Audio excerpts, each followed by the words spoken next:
Marko, Juras here from Realty. It's part 35 of owner building a home in Victoria, BC. Today I'm talking about electrical and electric car charging.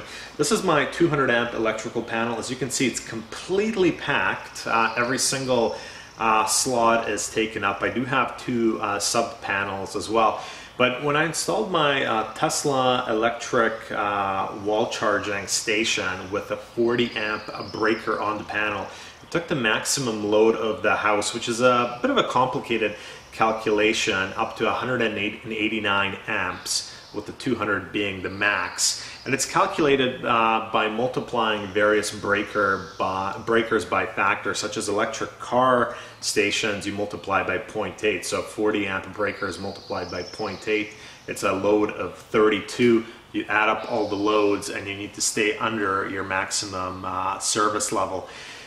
Basically, what I want to convey to people is when you're building a home with electric cars becoming more and more prevalent, and certainly are probably going to be the way of the future, is load up on gas to take pressure off the electrical panel. So in my house, I have a gas stove, gas hot water heating, gas dryer, gas fireplace.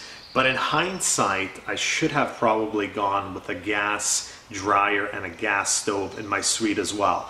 Why?